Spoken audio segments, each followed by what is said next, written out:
berapa kali dalam satu hari Anda makan nasi? Aku 5 kali. 5 kali. Oh, itu kapan aja tuh? Pagi, siang, sore jam 7, kadang malam aku makan lagi. Tapi aku nggak suka nyemil, aku lebih suka nasi. Sekitar 2 atau 3 lah. Kapan aja itu? Siang malam. Sekali. Karena malam udah mengurangi nasi aja sih, biar nggak gendut sebenarnya.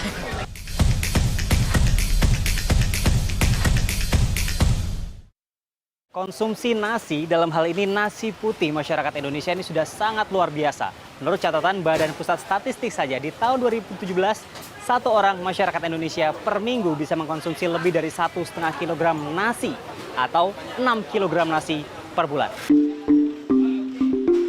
Pada 2019, Organisasi Pangan Dunia meranking konsumsi beras dan nasi penduduk Indonesia per kapita berada di peringkat ketiga dunia setelah Bangladesh dan Vietnam. Konsumsi beras Indonesia per tahun per kapita mencapai lebih dari 136 kg, jauh melampaui konsumsi padi negara dengan penduduk terpadat dunia, Tiongkok. Jumlah konsumsi beras yang tinggi di Indonesia tidak lepas dari sejarah bangsa ini. Tanaman padi tercatat mulai ada sepanjang sejarah bangsa ini. Konsumsi nasi terus meningkat sejak itu. Konsumsi beras dan nasi berlebih masyarakat Indonesia juga mengancam ketahanan dan kedaulatan pangan. Sebagai makanan pokok bangsa ini, selisih produksi beras terlalu tipis dibanding dengan konsumsinya. Belum lagi persoalan krisis lahan pertanian. Jumlah areal persawahan terus menyusut, tergerus properti juga industri. Kondisi ini berimbas pada terus berkurangnya jumlah petani. Regenerasi petani stagnan dan menjadi salah satu profesi yang terancam punah. Dengan kompleksitas ini,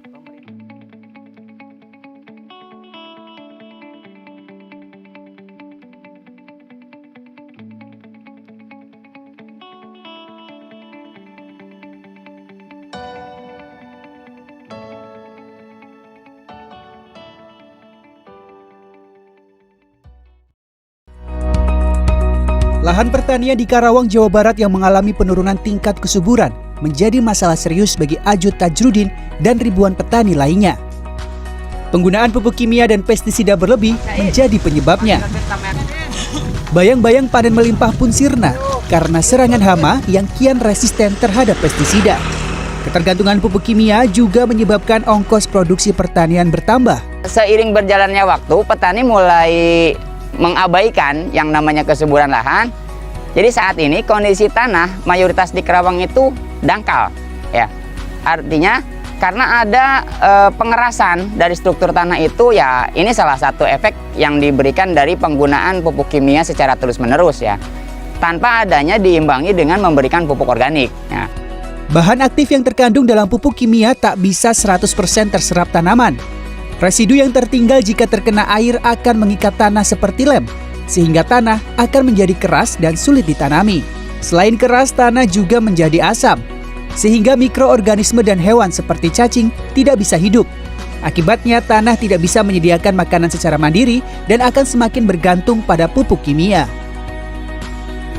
Menurut Guru Besar Ilmu Tanah dan Sumber Daya Lahan Institut Pertanian Bogor, Profesor Widiatmaka, kondisi demikian merupakan warisan dari revolusi hijau era Orde Baru.